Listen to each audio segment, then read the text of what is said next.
As parciais do SISU estão saindo e, em meio a esse cenário todo, dá para perceber uma coisa bem clara. Tá ficando muito mais difícil de passar em medicina a cada ano que passa. São notas de corte ficando altíssimas, gente que passava antes direto agora está lutando por uma vaga na lista de espera. É um cenário que pouca gente sabe o que fazer. Mas em meio a isso tudo, tem uma postura que eu tomaria se a aprovação ainda não fosse garantida no meu caso. Eu já começaria os meus estudos. Ou melhor, pelo menos planejaria como ele seria ao longo do ano. Porque, por mais caótico que esse momento seja, tem muita coisa boa que dá para fazer, que dá para projetar e que te pode fazer alcançar uma performance absurda ao longo do ano e chegar na prova do Enem voando. Então, nesse vídeo, eu vou te contar um pouco como eu estruturaria meus estudos para 2026, baseado no meu nível de performance, para poder chegar no Enem e nos vestibulares da melhor maneira possível. Para quem não me conhece, meu nome é João Pedro, eu fiz 162 acertos no Enem 2025 e hoje eu faço parte da equipe pedagógica da plataforma SAID. Se esse vídeo te interessou, fica aqui que nesse vídeo você vai aprender muitas coisas sobre planejamento de estudos e mentalidade de alto nível. Mas antes de começar, eu quero deixar algo claro, tá? Eu, desde o meio do ano passado, 2025, eu já sou considerado um aluno de alto desempenho, já vinha fazendo 160 a 165 acertos em casa, e também tirando notas altas na redação e tudo mais. Então, o que eu vou falar aqui, especificamente, vai servir muito mais para a galera que já está nos 155, nos 150, 160 acertos.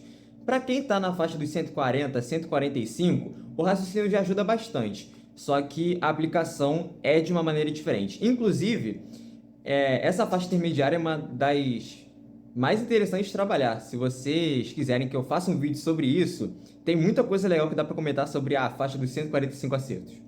O ponto central aqui, então, que eu quero estabelecer é que não existe uma estratégia que funciona para todo mundo. Se você está em um nível intermediário, você tem que adotar uma estratégia para o nível intermediário.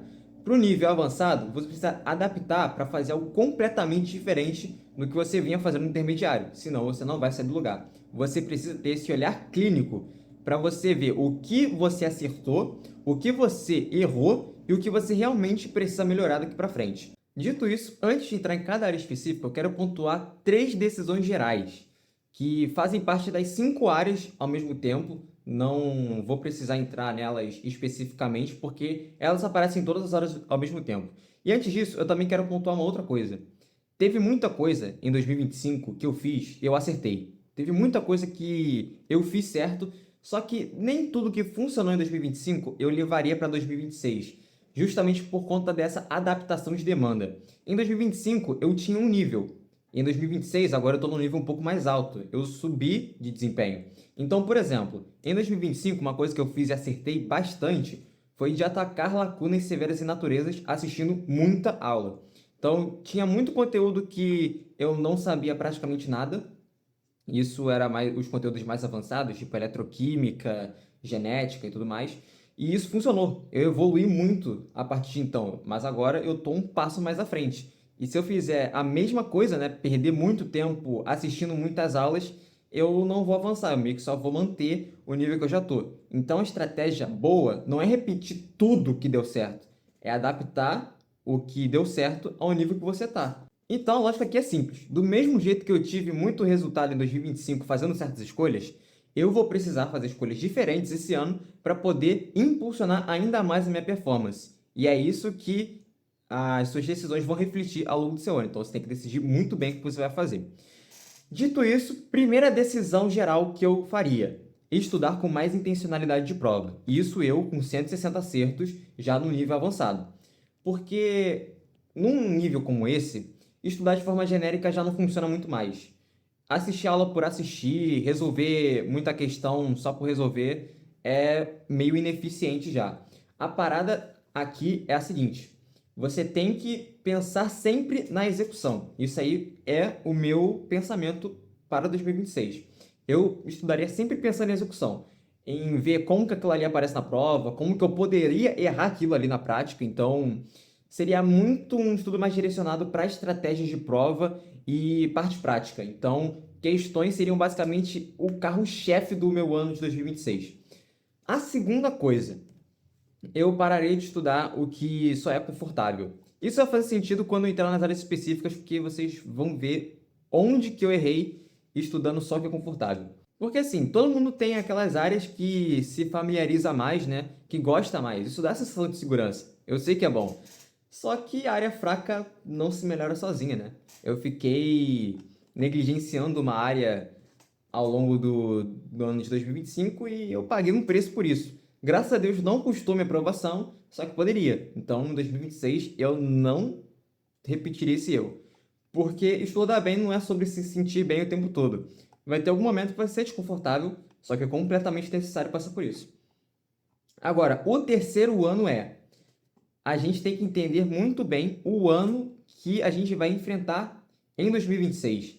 Vai ser um ano muito difícil para muita gente, porque tem muito feriado prolongado, no meio do ano vai ter a Copa do Mundo, então vai ter muito convite para a gente se dispersar ao longo do ano. Então a tendência geral é que algumas pessoas estudem menos, percam ritmo, façam um estudo meia boca, assim. Só que eu vejo isso de outro jeito. Todo mundo pode achar que 2026 vai ser um ano difícil de estudar, um ano ruim. Só que eu acho que é um ano ótimo para se destacar. Gente que tem uma mentalidade de disciplina, de constância, pode jogar para trás muita gente que seria seu concorrente. Não é para virar também um robô, estudar de forma desequilibrada e tudo mais. Só que é usar esses períodos de forma estratégica em que muita gente desacelera para poder ganhar tempo, para poder adiantar conteúdos, assistir alguma aula ou matar alguma lacuna pontual que você não faria se você estivesse descansando completamente. Então, também, além de usar essas datas de descanso que muita gente vai descansar ao seu favor, também tem que entrar uma coisa muito importante aqui, que é o equilíbrio da rotina. Isso aqui, por exemplo, é uma estratégia que eu repetiria de 2025. Tem coisa que eu não repetiria, que é estudar assistindo muita aula, só que isso seria algo que eu repetiria. Equilíbrio de rotina, cara, é fundamental. Isso aí te deixa com o cérebro muito mais apto a receber informações. Você não fica cansado e você evita também que a sua saúde mental piore e você desenvolva talvez casos de ansiedade ou burnout, coisas assim. Cara, equilíbrio de rotina foi fundamental para mim em 2025 e seria algo que eu com certeza não negligenciaria em 2026. Agora, para as 5 áreas especificamente, o que que eu faria em linguagens? Eu já estava fazendo 42 acertos em casa, cheguei na hora do Enem e fiz 40 de 45. Então, eu já estou num desempenho muito bom em linguagens. O que que eu faria de diferente a partir de então? Para dar o contexto, o que que eu fiz ano passado?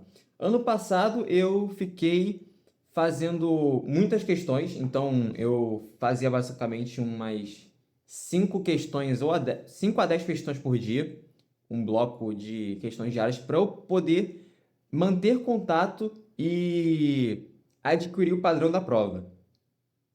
Esse ano, eu provavelmente faria um estudo um pouco mais direcionado à matriz de referência para poder me especializar mais nas habilidades que eu não tenho tanto domínio. Tem algumas que eu aprendi que são mais fáceis para ganhar tempo.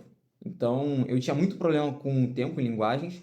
Consegui, aprendendo algumas habilidades, a ganhar mais tempo de prova porque eu enxerguei alguns padrões. Mas dessa vez eu pegaria umas habilidades um pouco mais difíceis, por exemplo, as de literatura, para poder consolidar meu conhecimento e ter certeza que questões difíceis eu também seria capaz de resolver. E uma coisa que eu faria mais de diferente também, eu leria muito mais esse ano. Ano passado, eu sinto que eu perdi algumas questões de literatura difíceis justamente pelo fato de que eu não li. Eu não li textos difíceis, eu não fiquei acostumado com a rotina de entrar com um vocabulário mais rebuscado e isso me afetou um pouco na hora da prova. Então seria algo que eu faria, eu leria textos mais difíceis, eu pegaria alguns artigos talvez do Olavo de Carvalho para poder ler, porque são artigos bem difíceis, né? Ele usa uma linguagem muito difícil. Talvez eu lesse também Clarice Lispector, Machado de Assis, essas coisas assim, porque com certeza me deixaria muito mais tranquilo para questões difíceis, de textos mais difíceis de interpretar. E, para finalizar, em linguagens eu estudaria de uma maneira diferente a parte prática. Eu focaria em alguns momentos desenvolver minha criatividade. Eu, eu pretenderia formular algumas questões autorais minhas, porque aí você desbloqueia uma nova visão da prova, que é a visão de professor, é a visão da pessoa que faz a prova para o aluno resolver. Eu fiz um pouco isso no ano passado, eu não fiz muito porque não deu muito tempo para poder fazer isso, porque eu assistia muita aula. Esse ano eu não assistiria tanta aula assim, então sobraria muito mais tempo para eu desenvolver um pouco mais essa ótica de professor, de ver um texto e tirar informações daquilo. Como que eu posso montar um distrator para esse texto aqui? Como que eu posso montar uma pegadinha para um aluno cair com base nesse fragmento aqui? Isso aí, querendo ou não, também te ajuda a pensar o que um formulador de questões pensou e que aí assim as pegadinhas ficam muito mais explícitas, muito mais evidentes. Isso ajuda bastante. Se vocês quiserem, eu posso fazer um vídeo sobre isso, falando mais sobre essa criação de questões autorais, porque foi algo que também me ajudou muito, que é numa estratégia de prova você ter múltiplos olhares em certa questão, em alguma delas você vai conseguir encontrar a resposta e vai conseguir escapar da armadilha que o formulador da questão colocou ali para muita gente cair. Em humanas é a área principal que eu focaria em 2026, justamente porque em 2025 foi a área que eu negligenciei. Eu praticamente não estudei nada em humanas em 2025. Eu estava fazendo 41 acertos em casa. E chegou no Enem, eu me deparei com uma prova conteudista e tomei uma ducha de água fria. Eu fiz 36 acertos, foi de longe minha pior área no Enem 2025. Então seria algo que eu não negligenciaria nem um pouco. Seria a parte que eu mais assistiria aula no ano, com certeza. Naturezas eu praticamente vi tudo ano passado, então eu veria pouca aula de natureza. Mas humanas eu focaria em blindar ao máximo, ver detalhes assim de conteúdos que pode até não cair no Enem, mas só de você saber me daria muito mais velocidade e mais confiança também. Em natureza eu fiz muito isso. Vi conteúdos assim que passava da cobrança do Enem. E assim, eu aprendi justamente para poder ganhar mais confiança. E isso é muito importante na hora da prova, cara. Você ter confiança, você consegue performar o que você faz em casa. Então, é uma estratégia muito boa também para poder preparar o mental. Naturezas, eu basicamente faria muito Anki e muita questão, cara. Para poder manter o desempenho que eu fiz no Enem 2025, que foi 44 acertos, já não é o problema mais a teoria. Eu basicamente vi tudo que eu precisaria e até um pouco mais, para poder justamente ter essa confiança de que, cara, tudo que cair na prova eu sei. Eu vi, então não tem por que cair algo aqui que eu não vai entender, porque tudo que eu estudei vai estar na prova. Então, o que eu precisaria mais mesmo é continuar treinando resistência, pegando mais repertório de questões para poder ver mais maneiras de como aquele conteúdo poderia cair na prova e também para poder desbloquear a ótica de professor também, eu faria algumas questões autorais sobre alguns tópicos que eu vi, ó, esse conteúdo aqui é interessante, eu não vi no Enem ainda como ele poderia aparecer, eu vou montar aqui para ver como que ele faria, como que ele ficaria, né? Então, como eu teria muito mais tempo para fazer isso, seria uma estratégia válida. E em matemática, eu faria mais questões. Eu não montaria, eu acho que não tem necessidade, mas eu faria muito mais questões. Eu acho que o meu pecado de 2025 foi não ter feito tanta questão de matemática, porque aí chegou na hora da prova e apesar de eu ter acertado 42, ainda assim teve duas questões que eu perdi por falta de atenção.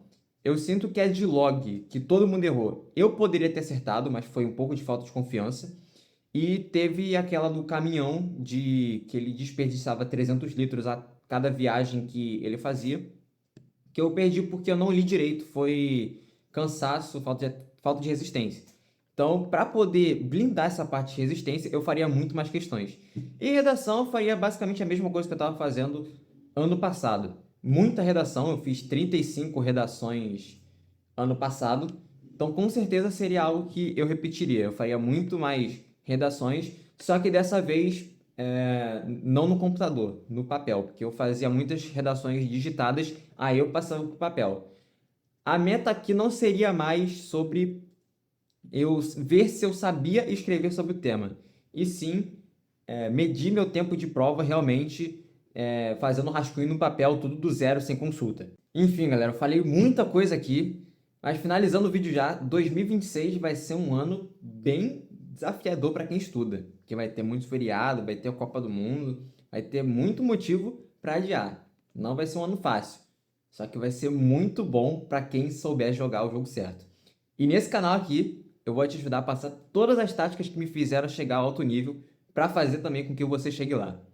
Se esse vídeo te ajudou a organizar a cabeça ou desbloquear alguma nova visão diferente sobre esse ano, deixa um comentário aqui se você quiser e também deixa um gostei. Enfim, fiquem com Deus e um abraço a todos. Até o próximo vídeo.